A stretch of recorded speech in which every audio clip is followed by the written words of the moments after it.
الله أكبر لا إله إلا الله والله أكبر الله أكبر ولله الحمد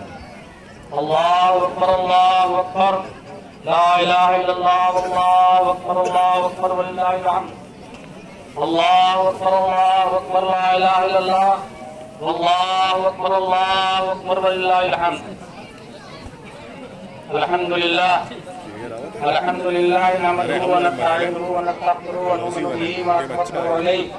ونعوذ بالله من شرور أنفسنا ومن سيئات أعمالنا من يهده الله فلا مضل له ومن يضلل فلا هادي له ونشهد أن لا إله إلا الله وحده لا شريك له ونشهد أن محمدا عبده ورسوله وصلى الله تعالى على خير خلقه محمد وعلى آله وصحبه أجمعين أما بعد قال الله تعالى في القرآن المجيد أعوذ بالله من الشيطان الرجيم بسم الله الرحمن الرحيم شهر رمضان الذي أنزل فيه القرآن هدى للناس وبينات من الهدى والفرقان ومن شهد منكم الشهر فليصم ومن كان مريضا أو على سفر فعدة من أيام أخر يريد الله بكم اليسر ولا يريد بكم العسر ولتكملوا العدة ولتكبروا الله على ما هداكم ولعلكم تشكرون معزز سامعین، نوجوان ساتھیوں، عزیز بچوں، سب سے پہلے میں آپ تمام حضرات کو اس مسرت موقع پر تمام لوگوں کو دل کی گہرائیوں سے مبارکباد پیش کرتا ہوں اور اللہ تعالیٰ سے دعا کرتا ہوں کہ اللہ تعالیٰ آپ تمام لوگوں کو اپنے حفظ و امان میں رکھے، صحت و عافیت سے رکھے، اور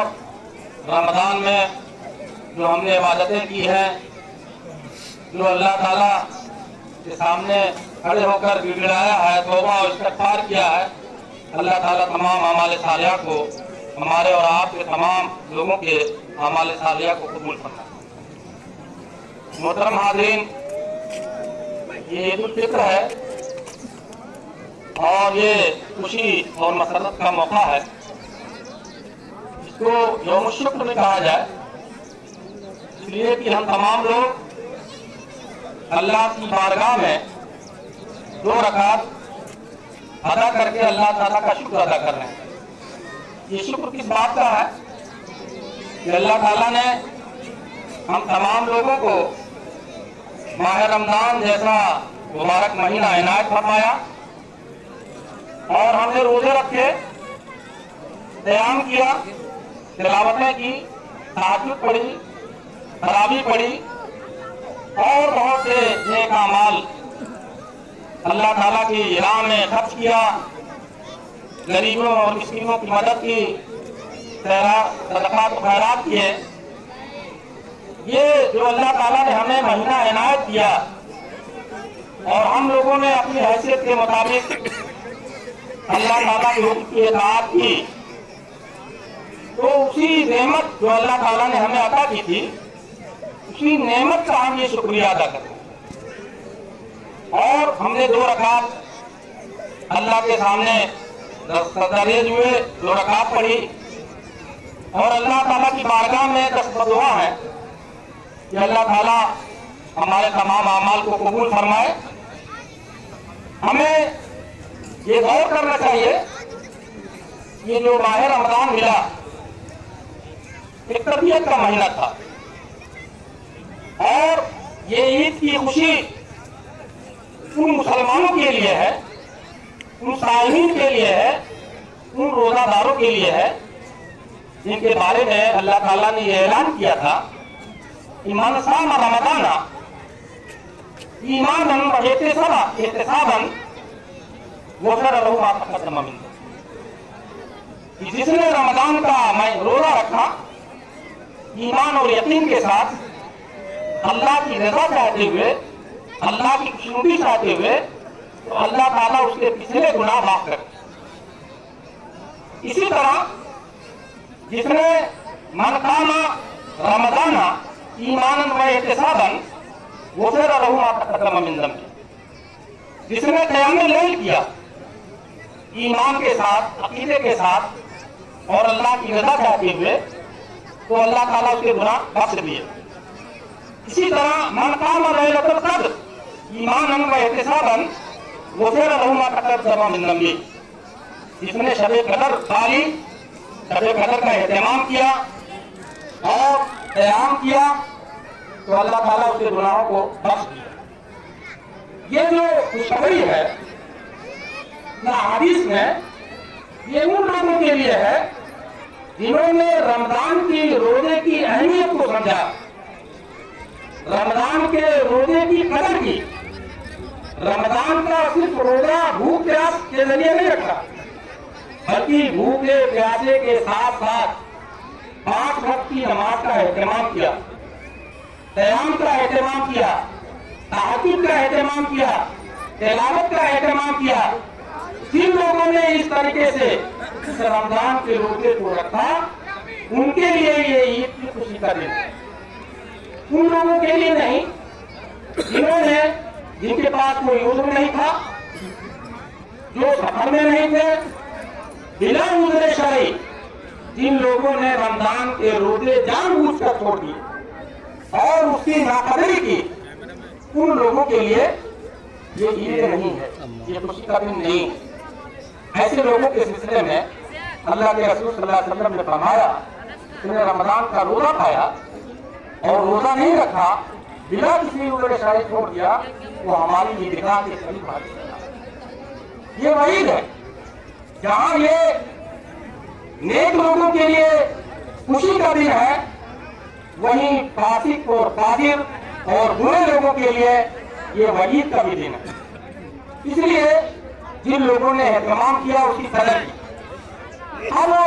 رمضان کا مہینہ آیا اور بڑی تیزی سے گزر گیا۔ رمضان کے مہینے سے ہم نے کیا سبق لیا؟ جو یہ تربیت کا مہینہ تھا، تو اس سے ہم نے کیا تربیت حاصل کی؟ اللہ کے رسول صلی اللہ علیہ وسلم نے ایک دوسری جگہ یہ فرمایا کہ رمضان کے مہینے میں آدمی روزہ رکھ کر جھوٹ بولنے سے بچے، اور اس کے سلسلے میں اللہ کے رسول صلی اللہ علیہ وسلم نے فرمایا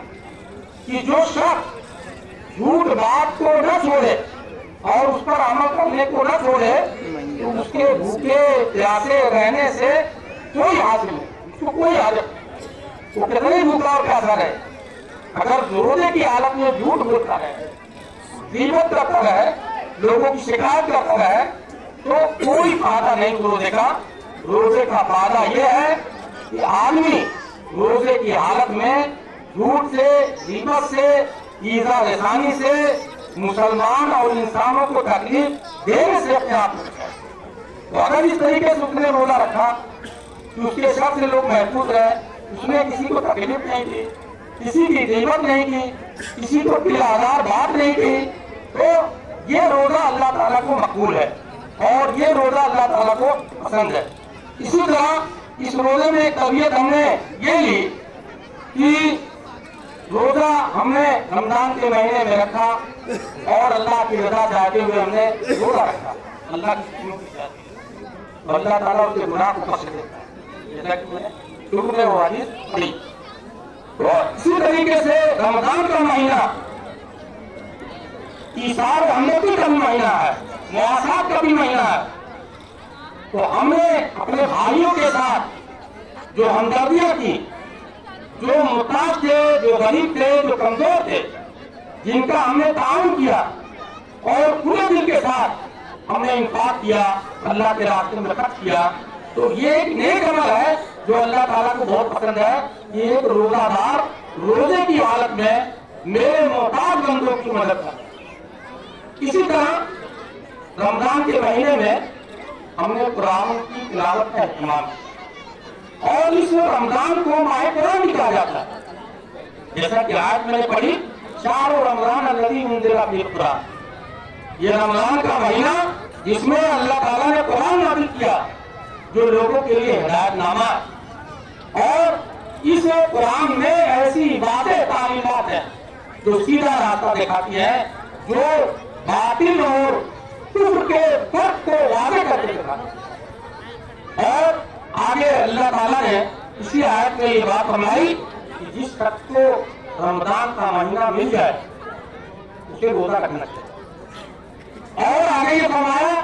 ان لوگوں کو سہولت دی شریعت میں کہ جو لوگ مریض ہیں، بیمار ہیں، روزہ رکھنے کی پوزیشن میں نہیں ہے، دوسرے شرعی ہیں ان کے پاس، یا مسافر ہے، سفر میں ہے، حالت سفر میں ہے، تو ان کو یہ اجازت دی شریعت میں، قرآن یہ کہتا ہے کہ وہ دوسرے دنوں میں وہ نہیں آتے، دوسرے دنوں میں وہ روزے رکھ لیں۔ اور آگے یہ فرمایا کہ اللہ تعالیٰ ہمارے ساتھ یہ ماہ رمضان جو روزے کا مہینہ لے آیا، اس سے آسانی سے آتا ہے، تم پر تنگی نہیں چاہتا، تنگی کا ارادہ نہیں کرتا، یہ آسانی کا، اور تم یہ رمضان کے مہینے کو روزے کی حالت میں پورا کرو، اور ساتھ ساتھ اللہ تعالیٰ کی کبریائی بیان کرو، اور ساتھ کی تم شکر گزار۔ تو یہ جو تربیت ہم نے حاصل کی ہے، یہ تربیت ہماری زندگی پر بقیہ جو 11 مہینے ہیں، جس طریقے سے رمضان کے مہینے میں ہم نے مسجد کو آباد کیا، ہماری مسجدیں بھری رہتی تھی، تلاوتوں کی آواز گونجتی تھی، کہیں کوئی قیام نہیں کر رہا ہے، کہیں کوئی تلاوت کر رہا ہے، کہیں کوئی قرآن کو پڑھ کر سمجھ رہا ہے، یہ جو ہمارا مشغلہ تھا پورے رمضان،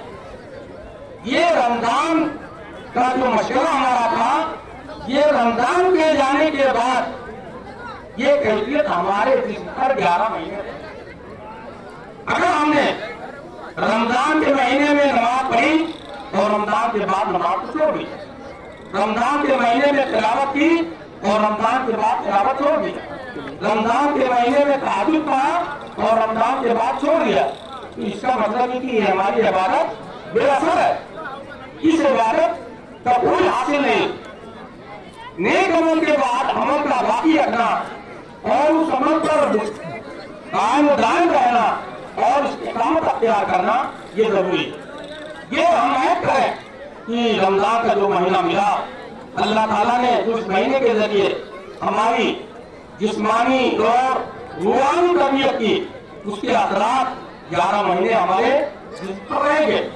اگر ایسا نہیں ہے اور چاند نکلتے ہی اگر مسجدیں ویران ہو گئی تو ظاہر بات ہے بہت بڑا خسارہ۔ اس لیے ہم کو دنیا زندگی کے بقیہ جو ایام ہے 11 مہینے، اس لیے کہ رمضان جائے گا پھر رمضان آئے گا،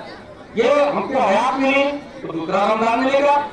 لیکن ہو سکتا ہے کہ کچھ لوگوں کا یہ آخری رمضان ہو، آخری عید ہو، یہ کوئی کہا نہیں جا سکتا۔ اس لیے جو کچھ رمضان سے ہم نے سیکھا ہے اس کو ہم باقی رکھیں۔ دوسری بات، موجودہ جو ملک کے حالات ہیں، ان حالات میں ہماری جو کردار ثابت ہوئی ہے رمضان کے مہینے، اس کردار کو ہم لوگوں کے سامنے پیش کریں، خاص طور سے جراثیم وطن کے سامنے وہ اخلاق پیش کریں، ایسا کردار پیش کریں اور ایسا سلوک کریں کہ جس سے وہ ہمارے کردار سے، ہمارے اعمال سے، ہمارے سلوک سے متاثر ہو۔ سب سے بڑی کمی یہ ہے کہ آج ملک میں جو نفرت کی آگ پھیلی ہوئی ہے، اس میں ہماری کوتاہی زیادہ ہے۔ ہم بحیثیت امت مسلمہ جو ہمارا فریضہ تھا کہ اللہ کے دین کی دعوت تمام لوگوں تک، پوری انسانیت تک پہنچانا، ہم حامل قرآن ہیں، ہماری یہ ذمہ داری تھی بحیثیت امت مسلمہ کہ ہم برادران وطن تک ان قرآن کی تعلیمات پر عمل کریں اور اپنے عمل کے ذریعہ ان کو متاثر کریں۔ یہ کام ہم نے نہیں، ہماری کوتاہی ہے کہ آج لوگ نفرت کر رہے ہیں، اسلام سے نفرت کر رہے ہیں، مسلمانوں سے نفرت کر رہے ہیں۔ یہ ایسا کیوں ہوا؟ اگر آج ہم صحیح معنوں میں سچے اور پکے مومن ہو کر زندگی گزارتے، مواصلات اور ہمدردی کا معاملہ کرتے، ہمارے درمیان جو لوگ رہتے بستے ہیں ان کے ساتھ دھوکہ بازی نہ کرتے، ان کے ساتھ مکاری نہ کرتے، ان کو دھوکہ نہ دیتے، ان کو ایذا نہ پہنچاتے، تو ہمارے عمل سے اور ہمارے قول و فعل سے وہ متاثر ہوتے اور دار اسلام کی طرف تو ہماری کمزوری ہے موجودہ حالات میں اس طرح کے حالات ہیں مسلمانوں کے کہیں ہماری ذمہ داری اور بڑھ جاتی ہے ایسے حالات میں کہ ہم امن و شانتی پیدا کرنے کی کوشش ہم قوت بھائی چارگی پیدا کرنے کی کوشش ایک انسان کا جو حق ہے اس حق کو ادا کرنا چاہیے یہ تمام لوگوں کی تیسری بات یہ ہے کہ اس وقت ابھی چند دنوں کے بعد ہمارے ملک میں نیا انتخاب آنے والا 2024 کا جو انتخاب ہے یہ آنے والا ہے اس انتخاب کے تعلق سے ایک بات میں مسلمان بھائیوں سے مدنہ عرض کروں گا کہ یہ جمہوری ملک ہے اس جمہوری ملک میں سب سے بڑی طاقت ووٹ کی طاقت ہے یہ ووٹ کی طاقت ایسی ہے کہ اعلیٰ مقام پر جو فائز ہو اس کو آپ زمین پر کر دیں اور جو زمین پر ہو اس کو اعلیٰ مقام پر کر دیں آپ کے ووٹ کے اندر کتنی طاقت ہے اس لیے آپ حالات کو بدلنا چاہتے ہیں اور ایک نئی حکومت قائم کرنے کے لیے آپ ووٹ دیں گے جو بھی آئے گی نئی حکومت وہ آپ ووٹ دیں گے تو ضرورت اس بات کی ہے یہ جو ایک شہادت ہے ایک فریضہ ہے ہم مسلمانوں کا جمہوری ملک کے اندر یہ ہم ووٹ اپنا اور اپنے گھر کے لوگوں کا ایک کر کے پوری ووٹ تک پہنچانے کی کوشش اگر اس میں ہم نے کوتاہی کی تو انشاءاللہ مواخذہ ہوگا اس لیے کہ ہم اگر ووٹ نہ دے کر فرقہ پرست طاقتوں کو قوت دے گے تو انشاءاللہ ہمارا مواخذہ ہوگا ہم اللہ کے ہاں فقر سے بچ نہیں سکتے اس لیے ضرورت اس بات کی ہے کہ ہم اپنے ووٹ کو کھول کریں اور اپنے گھر کے لوگوں کا عورتوں کا اور جتنے لوگ ہیں تمام لوگوں کا ایک ووٹ کر کے پوری ووٹ تک پہنچائیں اور